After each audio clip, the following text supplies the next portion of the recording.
வயலோ வயலோ வயலோ செழிக்க வாழ்வு தந்தானே, வயலோ வாழ்வு தந்தானே. அட பொன்னா விளையோ பூமிக்கு நல்ல விவரம் தந்தானே, உழவனின் உறவா வந்தானே.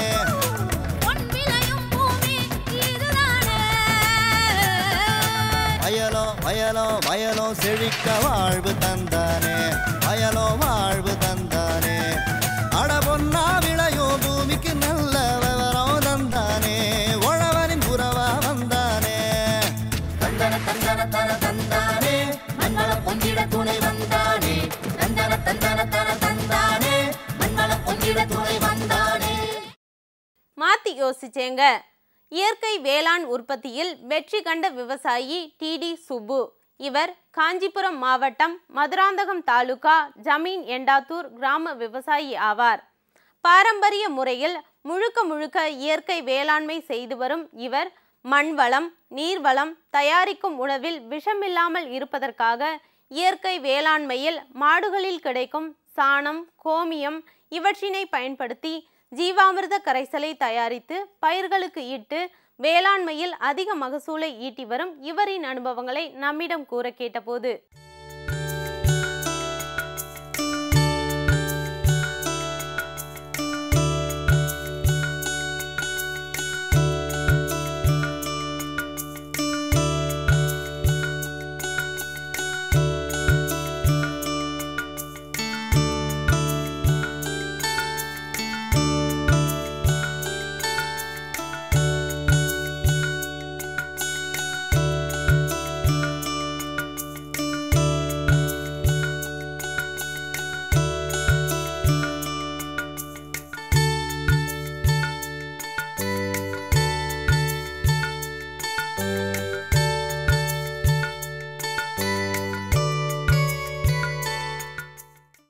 இப்போ முழுக்க முழுக்க நான் நாட்டினுடைய இது கருதி சுற்றுப்புற சூழல் மாசுபடக்கூடாது அப்படின்ற காரணத்தினால மண் வளம், நீர் வளம், அதுக்கப்புறம் நம்ம தயார் பண்ணுற உணவுப் பொருள்கள் விஷம் இல்லாமல் இருக்கணும்னுட்டு மொத்தத்துலேயுமே ஆர்கானிக்காக தான் பண்ணிகிட்ருக்கேன்.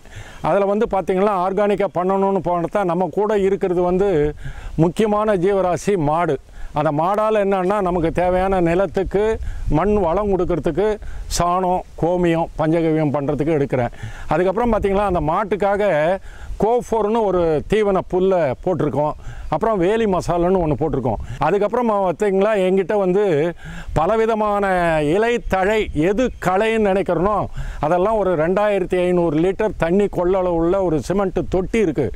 அதுங்களில் எடுத்தாந்து போட்டு அது கூட மாட்டு கோமியம், வெல்லம், கொள்ளு மாவு, அதுக்கப்புறம் பார்த்திங்கன்னா கோமியம் இதெல்லாம் கலந்து ஜீவாமிர்தம் மாதிரியே ஒரு உரக்கரைச்சல் தண்ணி திரவமாக தயார் பண்ணுறேன். அதை அந்த கோஃபோர் புல்லு கொடுக்கறதுனால பார்த்திங்கன்னா எத்தனையோ பேர் வெளியிருந்து வரவங்கெல்லாம் எங்கள் புல் இப்படி இல்லை அப்படிங்கிறாங்க. காரணம் என்னன்னா இயற்கையில் இந்த மாட்டு சாணம், கோமியம், அப்புறம் இந்த கொள்ளு மாவு, வெல்லம், இன்னும் இருக்கிற ஏக இலைகள் என்னென்ன இலை கிடைக்குதோ பச்சை இலைகள் அவ்வளையும் கொண்டு வெட்டி அதில் போட்டு ஊற வச்சு அதுக்கப்புறம் அதை கொடுக்குறேன். அதுக்கப்புறம் பார்த்திங்கன்னா நாங்கள் எது பண்ணாலுமே எங்கள் வீட்டுக்கு தேவையான முதல்ல வண்டை, கத்திரி, முருங்கை, இந்த மாதிரி தக்காளி, இந்த புடலை, பாகல், இந்த மாதிரி இதெல்லாம் நாங்கள் வீட்டுக்குள்ளே எங்களுக்கு தேவையான தயார் பண்ணுறதுக்கு அங்கங்கே பிட்டாக வச்சுருக்கேன், போட்டிருக்கோம்.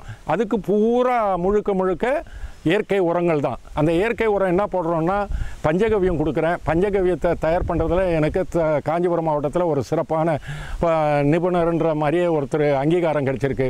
ஏன்னா எந்த காரணத்தை கொண்டும் நான் ப்ராசஸ் தவறாத அந்த இயற்கை பசுமாடு, இயற்கை புல்லை மேய்ஞ்சி வர்றது, அந்த பசும்பால், தயிர், நெய் இதெல்லாம் மொத்தமே இயற்கையாக அந்த குறிப்பிட்ட காலம் பிரகாரம் பண்ணுறதுல அது நல்லா இருக்குதுன்னு மக்கள் வாங்கிட்டு போகிறாங்க. நான் விற்பனையும் பண்ணிகிட்ருக்கேன், எனக்கும் தேவையான பயன்படுத்திக்கிறேன்.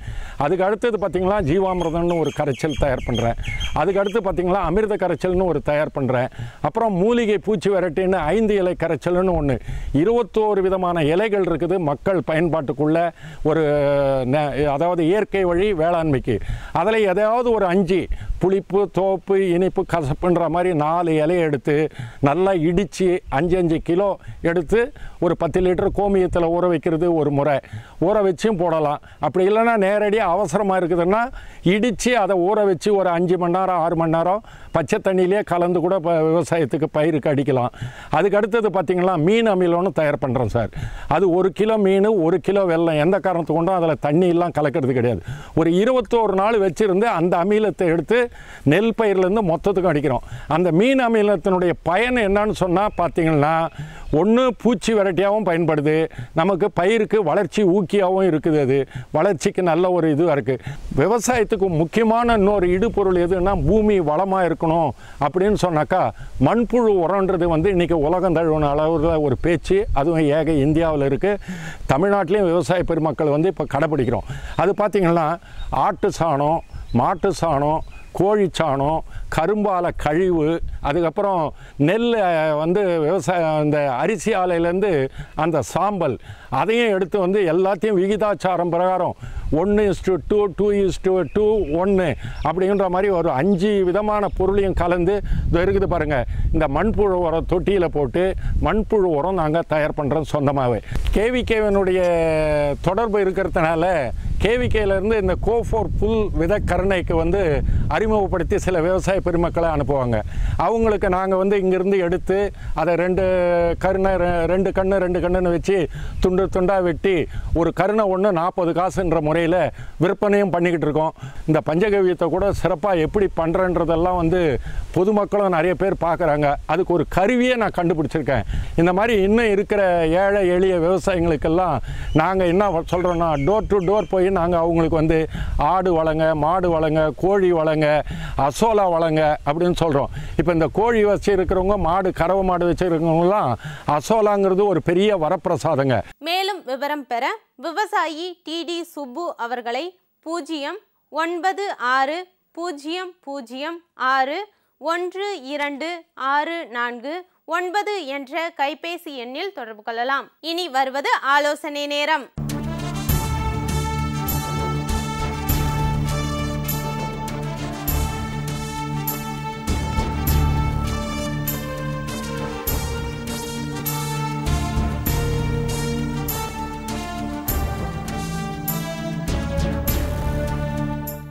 திருந்திய நெல் சாகுபடியில் ஒற்றை நாற்றை பயன்படுத்தி இடைஉழவு செய்து நீர்மறிய நீர் கட்டி நல்ல வாளிப்பான பயிர்களை பெற்று வரும் சூழ்நிலையில் இதற்கு மாற்றாக திருந்திய நெல் சாகுபடி முறையில் தற்போதைய சூழ்நிலையில் கையாள வேண்டிய மாற்று தொழில்நுட்பங்கள் குறித்து தஞ்சை மாவட்டம் ஆடுதுறை நெல் ஆராய்ச்சி நிலைய இயக்குனர் முனைவர் ஆர் ராஜேந்திரன் தரும் விளக்கம்.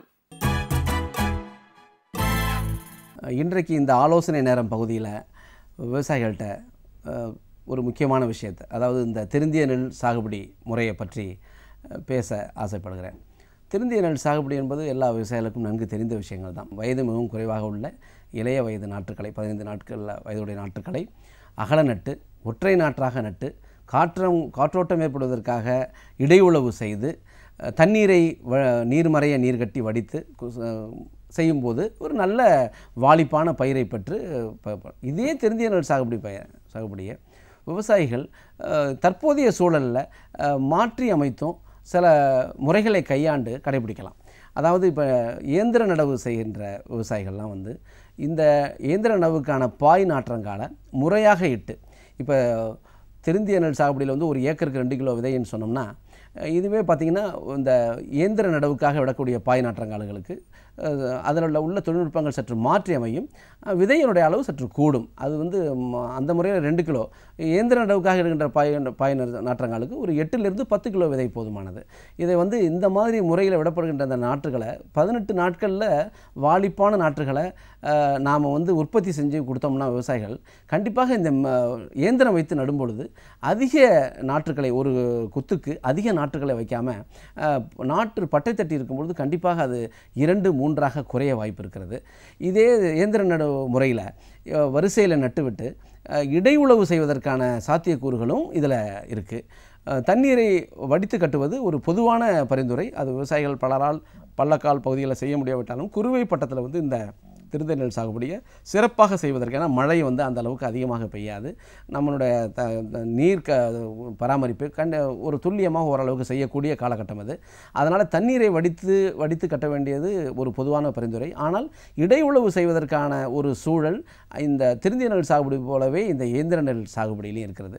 இது போன்று விவசாயிகள் திருந்திய நெல் சாகுபடி முறையை செய்ய முடியாமல் பல்வேறு காலகட்டங்களில் உணரும் பொழுது இயந்திர நடவையே ஒரு மாற்றியமைக்கப்பட்ட திருந்திய சாகுபடி முறையாக ஓரளவுக்கு அதனுடைய கொள்கைகளை, அதாவது திருந்திய நெல் சாகுபடிக்கு நாம் சொல்லுகின்ற இந்த அகன்ற நடவு, இடையுழவு, இது போன்ற உழவியல் தொழில்நுட்பங்கள் எல்லாம் கடைபிடித்தால் திருந்திய நெல் சாகுபடிக்கு நிகரான நெல் மகசூலை எடுப்பதற்கான வாய்ப்புகள்லாம் இருக்கிறது. தாங்கள் எல்லாம் கேள்விப்பட்டிருப்பீர்கள் நேரடி நெல் விதைப்பு, சகதியில் நேரடி நெல் விதைப்பை பற்றி. அதிலும் வந்து இந்த இயந்திரத்தை வைத்து வரிசையில் வந்து விதைக்கும் பொழுது இடையுழவு இயந்திரத்தை வைத்து அதிலும் பயன்படுத்தி நாற்றுகளை நன்றாக இல்லாமல் களைத்தெறிந்து இல்லாத இடங்களில் நாற்றுகளை நட்டு பயிர் எண்ணிக்கையை நெருக்கமாக இல்லாமல் சற்று காற்றோட்டம் கிடைக்கின்ற அளவில் களைத்து விடுவதை செய்துவிட்டோம் என்னால் இந்த நேரடி நெல் விதைப்பு முறையிலையும் பார்த்திங்கன்னா இந்த திருந்திய நெல் சாகுபடி மாதிரியே ஒரு நல்ல ஒரு சூழலை பயிருக்கு உருவாக்கி செலவையெல்லாம் குறைத்து பண்ணலாம். ஸோ நான் இதுலேருந்து என்ன குறிப்பாக சொல்ல வரேன்னா, திருந்திய நெல் சாகுபடியை நாம் வந்து விவசாயிகள் அனைவரும் கடைபிடிக்கின்றார்கள், செய்கின்றார்கள். இது மாதிரி ஒரு காலகட்டத்தில் விவசாயிகளுக்கு இந்த திருந்திய நெல் சாகுபடியை அவர்கள் எண்ணிய வண்ணம் ஒற்றை நாற்று வைத்து வரிசையாக சதுர முறையில் இடமிட்டு நட முடியாத ஒரு காலகட்டத்தில் விவசாயிகள்லாம் வந்து மனம் தளராமல் இந்த இயந்திர நடவை எந்த அளவுக்கு சிறப்பாக செய்து இந்த திருந்திய நெல் சாகுபடியில் உழவியல் தொழில்நுட்பங்களை இதிலும் பயன்படுத்தி, அதேமாதிரி சகதியில் நேரடி விதைப்பு செய்து திருந்திய நெல் சாகுபடியோட தொழில்நுட்பங்களை இதிலும் பயன்படுத்தி பயிர் எண்ணிக்கை அதிகமாக இல்லாமல் களைத்து விட்டு பண்ணோம்னா கண்டிப்பாக திருந்திய நெல் சாகுபடிக்கு நிகரான மகசூலை விவசாயிகள் கண்டிப்பாக செலவையும் குறைத்து அதிக லாபத்தையும் பெறலாம். அது உழவியல் தொழில்நுட்பங்களை வந்து விவசாயிகள் அவங்களுக்கு அனுபவத்தில் நிறைய பேர் புதிய உத்திகளெல்லாம் கையாண்டு பண்ணுறாங்க. விவசாயிகளுக்கு இது ஒன்றும் புதிதல்ல. இது ஏன் இந்த ஆலோசனை நேரத்தில் நான் சொல்கிறேன் அப்படின்னா, திருந்திய நெல் சாகுபடியை இப்படித்தான் செய்ய வேண்டும் என்று ஒரே நேர்கோட்டில் பார்க்காமல் மாற்றியமைத்தும் தன்னுடைய வயலில் இருக்கக்கூடிய சூழல், அவர்களுக்கு கிடைக்கக்கூடிய வசதிகள், இதையெல்லாம் பொறுத்து மாற்றியமைத்து செய்தாலும் திருந்திய நெல் சாகுபடி முறையை ஓரளவுக்கு சிறப்பாக செய்து நல்ல மகசூலை பெறலாம், வருவாயை பெருக்கலாம். மேலும் விவரம் பெற முனைவர் ஆர் ராஜேந்திரன் அவர்களை 09443421207 என்ற கைபேசி எண்ணில் தொடர்பு கொள்ளலாம்.